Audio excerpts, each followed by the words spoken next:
மாவட்ட செயலாளர்கள் எண்ணிக்கை 110 உயர்ந்திருக்கிறது. திமுக மாவட்ட செயலர்கள் எண்ணிக்கையை 110 உயர்த்த கட்சியின் செயற்குழுவில் இன்று தீர்மானம் நிறைவேற்றப்பட்டிருக்கிறது. சென்னை அண்ணா அறிவாலயத்தில் திமுக செயற்குழு கூட்டம் நடைபெற்று வருகிறது.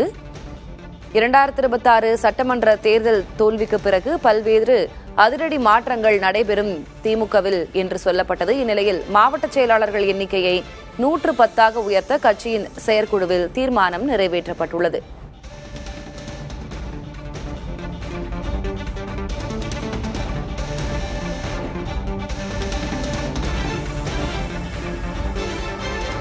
கூடுதல் விவரங்களை வழங்குவதற்காக செய்தியாளர் ராஜ்குமார் இணைந்திருக்கிறார். ராஜ்குமார், முன்பாக எவ்வளவு மாவட்ட செயலாளர்கள் இருந்தார்கள் திமுகவுக்கு? இப்போ 110 உயர்த்தப்படுவதாக தீர்மானம் நிறைவேற்றப்பட்டிருக்கிறதாக தகவல். அதே போல வயது உச்ச வரம்பு நிர்ணயிக்கப்பட்டிருப்பதாகவும் ஒரு தகவல் இருக்குது. என்ன நடக்கிறது செயற்குழுவில்? மாநில செயற்குழு கூட்டம், திமுகவினுடைய செயற்குழு கூட்டம் நடைபெற்று வருவதில் தீர்மானம் நிறைவேற்றப்பட்டிருக்கிறது. ஏற்கனவே நாம் முன்பே தெரிவித்தோம், 110 மாவட்ட செயலாளர்களுடைய எண்ணிக்கையாக திமுக தலைமை உயர்த்த திட்டமிட்டிருக்கக்கூடிய நடவடிக்கையை நாம் தெரிவித்திருந்தோம். அதன் அடிப்படையில் தற்போது அதிகாரப்பூர்வமாக செயற்குழுவில் தீர்மானம் நிறைவேற்றப்பட்டிருக்கிறது. ஏற்கனவே திமுகவில் 78 மாவட்டங்கள் இருக்கிறது. 78 மாவட்ட செயலாளர் இருக்கக்கூடிய நிலையில் தற்போது 110 மாவட்டங்களாக பிரிக்கக்கூடிய நடவடிக்கை என அதிகாரப்பூர்வமாக செயற்குழுவில் அறிவித்திருக்கிறார்கள். 15 நாட்களுக்குள் ஒன்றியம், நகரம், பகுதி, வட்டக்கழகங்கள் பிரிப்பதற்கான நடவடிக்கை எடுக்க வேண்டும் என்றும் திமுக செயற்குழுவில் தீர்மானம் நிறைவேற்றப்பட்டிருக்கிறது. இதன் அடிப்படையில் இனி 110 என்ற மாவட்டங்களுடைய எண்ணிக்கையை உயர்த்துவதற்கு திமுக தலைமை திட்டமிட்டிருக்கிறார்கள். அது மட்டும் இல்லாமல் மிக முக்கியமாக இந்த நடவடிக்கையும் நாம் ஏற்கனவே குறிப்பிட்டிருந்தோம். மாவட்ட கழகத்தினுடைய செயலாளருடைய அதிகபட்சமான வயது 70 என தீர்மானத்தில் நிறைவேற்றியிருக்கிறார்கள். அப்ப இனி வரக்கூடிய காலகட்டத்தில் மாவட்ட செயலாளரை நியமனம் செய்யக்கூடிய நபர் 70 வயதுக்குள் இருக்க வேண்டும் என்றும் 2 முறை மட்டுமே மாவட்ட செயலாளர் பொறுப்பை வகிக்க முடியும் என்றும் தீர்மானத்தில் நிறைவேற்றி இருக்கிறார்கள். இது உட்பட பல முக்கியமான கட்சியினுடைய கட்டமைப்பை மறுசீரமைப்பு செய்வதற்கான நடவடிக்கைகள், அதாவது ஒன்றிய கழக செயலாளர் 30,000 வாக்காளர்கள் இருக்கக்கூடிய வகையில் ஒன்றிய செயலாளர் இருக்க வேண்டும், அவருக்கு வயது 60 என்றும், நகர கழகங்கள் இருக்கக்கூடிய இடங்களில் 40,000 வாக்காளர்கள் இருக்கக்கூடிய இடங்களில் நகர கழக செயலாளராக இருக்க வேண்டும், அவருக்கு 60 வயது என்றும், அதிகபட்சமாக 2 முறை மட்டுமே அப்பொறுப்பை வகிக்க முடியும் என்று தெரிவித்திருக்கிறார்கள். இது போன்று போரூர் கழக செயலாளராக இருந்தால் 60 வயது. சென்னை மாநகராட்சியை பொறுத்தவரை 40,000 வாக்காளர்களை கொண்ட நபர்கள் பகுதி கழகங்களாக பிரிக்கப்பட வேண்டும் என்று ஒரு அறிவுறுத்தலும், இதற்கான வயது 60 என நியமிக்கப்பட்டிருக்கிறது. இது போன்ற கட்சியினுடைய உட்கட்டமைப்பு நடவடிக்கைகளில் கவனம் செலுத்தி திமுகவினுடைய செயற்குழுவில் அதிகாரப்பூர்வமாக தீர்மானத்தை நிறைவேற்றிருக்கிறார்கள். அதே போன்று சென்னை, கோவை, மதுரை, திருச்சி, சேலம் இந்த மாநகரங்களில் சூழலுக்கு ஏற்ப கட்சியினுடைய கட்டமைப்பை வலுப்படுத்துவதற்கும், இதில் 45 வயதுக்கு மிகாதவர் கிளை செயலாளராக இருக்கக்கூடிய வகையில் தேர்வு செய்யப்பட வேண்டும். 2 முறை மட்டுமே இதற்கான பொறுப்புகளை அவர்கள் வகிக்க முடியும் என்று தீர்மானம் நிறைவேற்றிருக்கிறார்கள். எனவே திமுகவினுடைய இந்த கிளை செயலாளருக்கான அதிகபட்ச வயது 45 என்று இருக்க வேண்டும். 2 முறை மட்டுமே அவர் இந்த பொறுப்பில் இருக்க வேண்டும் என்ற மிக முக்கியமான தீர்மானத்தை திமுக செயற்குழுவில் அதிகாரப்பூர்வமாக இன்று அறிவித்திருக்கிறார்கள். இந்த நடவடிக்கைகள் அனைத்துமே 15 நாட்களுக்குள் ஒன்றியம், நகரம், பகுதி, வட்ட கழகங்கள் பிரிப்பதற்கான நடவடிக்கை எடுத்து திமுகவினுடைய தலைமைக்கு இதற்கான அனைத்து விதமான முடிவுகளையும் அனுப்பி வைக்க வேண்டும் என்று திமுகவினுடைய செயற்குழு கூட்டத்தில் தீர்மானம் நிறைவேற்றப்பட்டிருக்கிறது. இணைப்பிலே இருங்க ராஜ்குமார், நம்ம தொடர்ந்து பேசலாம். மூத்த பத்திரிகையாளர் திரு தராசு ஷியாம் நம்மோடு தொலைபேசி வாயிலாக இணைந்திருக்கிறார். சார் வணக்கம். ஷியாம் சார் இணைப்பில் இருக்கிறீங்க, வணக்கம்.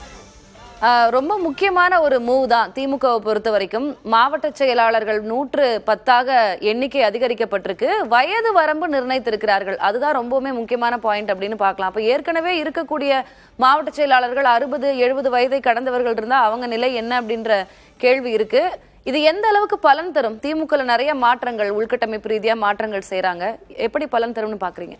கலைஞர் காலத்திலிருந்து இன்று வரை பார்த்த திமுக முற்றிலுமாக மாறிவிடும். இன்னும் சொல்ல போனால் பெரிய சீனியர்கள், நீங்கள் குறிப்பிட்ட மாதிரி துரைமுருகன் மாதிரியான சீனியர்களுக்கு, ஏவேவேலு மாதிரியான சீனியர்களுக்கு, நேரு மாதிரியான சீனியர்களுக்கு மாவட்ட பொறுப்பு இல்லை. ஆனால் கட்சியின் நிர்வாக ரீதியாக ஏதாவது பொறுப்பு கொடுப்பார்கள். திமுக இப்போது ஜென்சி மாற்றத்துக்கு தயாராகி கொண்டிருக்கிறது. அப்படித்தான் நம்ம புரிந்து கொள்ள வேண்டும். தற்போதைய அரசியல் நிலைமையில இளைஞர்கள் வாக்கு முக்கியமானது என்று திமுக நினைக்கிறது. இதுல நாம் பார்க்க வேண்டியது என்னவென்றால், வாக்காளர்களின் எண்ணிக்கையை நிர்ணயம் செய்து அதற்கேற்றவாறு கட்சி பதவிகள் 40,000 பேருக்கு 40,000 வாக்காளர்களுக்கு அப்படி என்றால் அது பெரிய போக்கஸ்ட் அட்டெம்ப்ட் தான். பொதுவாக அப்படி கட்சி பதவிகள் நிர்ணயிக்கப்படுவதில்லை. கட்சி பதவிகள் எப்போதுமே அந்த ஜியோகிராபிக்கல் லொகேஷன் தான். இப்ப எங்க காலத்துல பாத்தீங்கன்னா மாவட்ட கலெக்டர் என்பது ரெவென்யூ மாவட்டம், வருவாய் மாவட்டத்துக்கு ஒரு மாவட்ட மன்னிக்கணும் மாவட்ட செயலாளர் என்பவர் ஒரு வருவாய் மாவட்டத்துக்கு ஒருவர், அதாவது மாவட்ட கலெக்டர் மாதிரி. மறைந்த அன்பில் தர்மலிங்கம் என்ன சொல்வார்னா, நீங்கள் மாவட்ட கலெக்டர் எப்படி மாவட்டத்துக்கு பொறுப்போ அதே மாதிரி நாங்கள் கட்சியில் நாங்களும் மாவட்ட கலெக்டர்களுக்கு சரிதான், சமம் தான், இப்படி எல்லாம் பேசுவார். அதாவது நம்ம இவரோட முன்னாள் கல்வி அமைச்சரோட தாத்தா பாட்டனார். எதற்காக நான் சொல்கிறேன் என்றால், எப்போதுமே அப்படித்தான் எல்லா கட்சிகளையும் பிரிப்பார்கள், ஒரு தொகுதிக்கு அல்லது அரை தொகுதிக்கு இப்படி. ஆனால் இப்போது இவர்கள் பிரித்திருப்பது என்பது பாப்புலேஷன் அடிப்படையில், வாக்காளர்கள் அடிப்படையில், ஓட்டர் அடிப்படையில். அப்படி என்றால் ஏதோ ஒரு பெரிய மாறுதலை திமுகவும் எதிர்நோக்குகிறது என்றுதான் நான் நினைக்கிறேன். அதாவது மத்தியிலே வருகிற டீலிமிட்டேஷன், அது தொடர்பான எக்ஸசைஸ், அதற்கு திமுக இப்போது தயாராகிறது. கிட்டத்தட்ட 59 பாராளுமன்ற தொகுதிகள் வரும் என்றுதான் நம்ம யூகிக்கிறோம். ஒரு பாராளுமன்ற தொகுதிக்கு 6 சட்டமன்ற உறுப்பினர்கள். அப்ப 59ஐ 6ஆல் நீங்கள் பெருக்க வேண்டும். பெரிய அளவுக்கு சட்டமன்ற தொகுதிகளின் எண்ணிக்கை கூடும். அதற்கேற்றவாறு உள்ளாட்சி பிரதிநிதிகளின் எண்ணிக்கை கூடும்.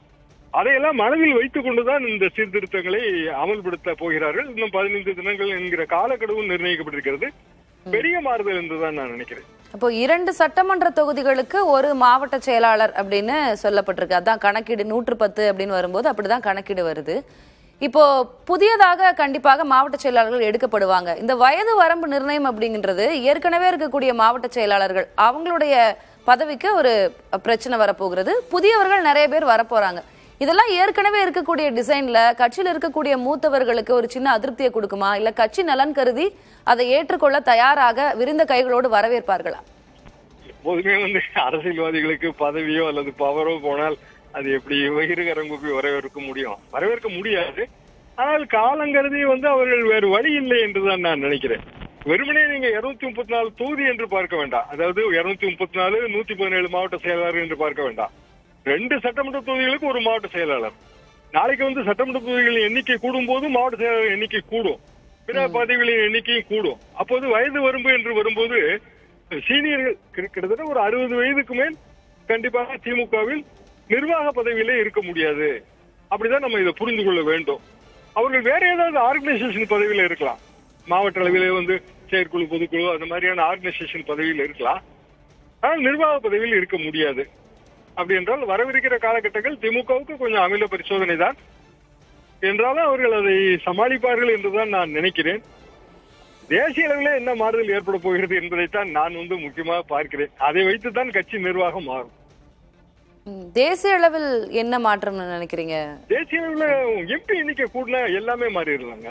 நம்ம கண்ட்ரியோட எலக்டோரல் மேப் எம்பி அடிப்படையிலானது. எம்பி அடிப்படையில் தான் நம்ம தொகுதி நிதி கொடுக்கிறோம். எம்பி மாறினா, நம்பர் மாறினா எல்லாமே மாறிடுமே. உள்ளாட்சி எண்ணிக்கை கூடிருமே. பெரிய அளவுக்கு மாற்றங்கள் ஏற்படுங்க. இதுவரைக்கும் சுதந்திரான நாளில இருந்து நம்ம சந்தித்திராத ஒரு இந்தியா நிறைவேற்றப்பட்டால், ஏனென்றால் விஜய் அவர்கள் அவர் முதலமைச்சர்கள் மண்டல முதல்வர்கள் மாநாட்டில் அவர் ஆற்றிய உரையை பார்க்கும் போது கூட அந்த ஃபேர்லி டீலிமிட்டேஷனை நோக்கி தான் அவரோட உரை இருந்தது. ஃப்ரீஸ் என்கிறத நோக்கி அந்த உரை இல்லை. அப்படின்றது அவரும் இதை எதிர்பார்க்கிறார் தான் அர்த்தம். தாவேகாவும் அமைப்பு ரீதியான மாற்றங்களை செய்யும், அதிமுகவும் அமைப்பு ரீதியான மாற்றங்களை செய்யும். அப்படி என்றால் தமிழ்நாட்டின் பொலிட்டிக்கல் ஸ்ட்ரக்சர் மாறும், ஆல் இந்தியாவும் பொலிட்டிக்கல் ஸ்ட்ரக்சர் மாறத்தானே செய்யும், பொலிட்டிக்கல் பார்ட்டியோட ஸ்ட்ரக்சர். இப்ப இது எந்த அளவுக்கு பலன் தரும்னு நம்ம எதிர்பார்க்கலாம் திரு ஷியாம்? ஏன்னா இதுவரை கண்டிராத ஒரு அரசியல் மாற்றம் தான். திமுகவும் பெரிய அளவிலான மாற்றத்தை செய்ய தயாராகி இருக்கிறது. பலன் எவ்வாறு இருக்கும்? ஏன்னா அவங்க சென்சி மீட் அப்படின்னு வைக்கிறாங்க. இனி அடுத்து அவங்களுடைய அறிக்கைகளுடைய தொனி மாறுகிறது. ரீல்ஸ் கல்ச்சர்ல இன்னும் வரணும் அப்படின்னு பார்த்து கொண்டிருக்கிறார்கள். பலன் எப்படி இருக்கும்? பலனை காலம் தான் சொல்ல முடியும். பலன் என்பது உழைப்பின் அடிப்படையிலானது, மக்களின் உணர்வின் அடிப்படையிலானது. மக்கள் எப்போதுமே அந்தந்த காலகட்டத்துக்கான பிரச்சனைகளுக்கு தான் அவங்க ஓட்டு போடுறாங்க. இப்போ ஒரு 1.25 வருஷத்துக்கு முன்னாடி திமுக கூட்டணி 100க்கு 100% வெற்றி பெற்றது. 1.25 வருஷம் கழிச்சு சட்டமன்ற தேர்தல் வரும்போது அந்த வெற்றி சாத்தியப்படவில்லை, கைகூடவில்லை. தேர்தலுக்கு தேர்தல் அது மாறுகிற களம். ஆனால் அதை நோக்கி கட்சியை தயார்படுத்துகிறார்கள். அப்படிதான் நம்ம இதை புரிந்து கொள்ள முடியும். திரு ஷியாம், கிளை செயலருக்கு 45 வயது, வட்ட செயலருக்கு 50 வயது, அதுக்கப்புறம் 60, மாவட்ட செயலருக்கு 70 வயது. இந்த வயது நிர்ணயங்கள் ஒரு புறம். இன்னொரு புறம் எந்த பதவியா இருந்தாலும் 2 முறை தான் அவங்க அதுல பதவி வகிக்க முடியும் அப்படின்னா இப்ப எக்ஸிஸ்டிங் இருக்கிறவங்களை எல்லாம் நீக்க போறாங்களா? நம்ம அதை அப்படி புரிஞ்சுக்கலாமா? இல்ல இதுக்கப்புறம் நிர்ணயிக்கப்பட போகிறவர்களுக்கு தான் அந்த விதிகள் அப்ளை ஆகும் அப்படின்னு புரிஞ்சுக்கணுமா? இல்ல, இப்போது இருப்பவர்களுக்கு அந்த விதிகள் பொருந்துமே. அதாவது மாவட்ட செயலாளருக்கு 70 வயது அதிகபட்சம். என்ன கேட்டால் அந்த 70 வயதே அதிகம்தான். மாவட்ட செயலாளருக்கு 60 வயதுன்னு தான் நம்ம பிக்ஸ் பண்ணணும். பெரிய அளவுக்குங்க ஒரு தலைமுறைக்கும் இன்னொரு தலைமுறைக்கும் இடையில இருக்கிற கம்யூனிகேஷன் கேப் ஜாஸ்தியா இருக்கு. எங்க காலத்துல 12 இயர்ஸ் சொல்லுவாங்க. ஒரு தலைமுறைங்கிறது 12 இயர்ஸ். இப்ப அப்படி இல்ல. 3 இயர்ஸ் 4 இயர்ஸ்லயே தலைமுறை மாறுது.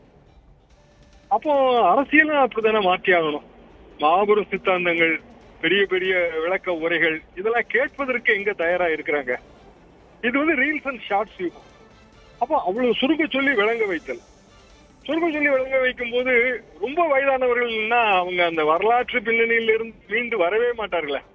எதுல ஆரம்பிச்சாலும் அண்ணா காலத்துல கலைஞர் காலத்துல ஆரம்பிச்சா அதை கேட்கறதுக்கு இன்னைக்கு ஆள் இல்லைங்கிறதாங்க யதார்த்தமான உண்மை. அதுதான் அந்த யதார்த்தத்தை திமுக புரிந்து கொண்டிருக்கிறது அப்படின்னு தான் நான் நினைக்கிறேன். ரைட்.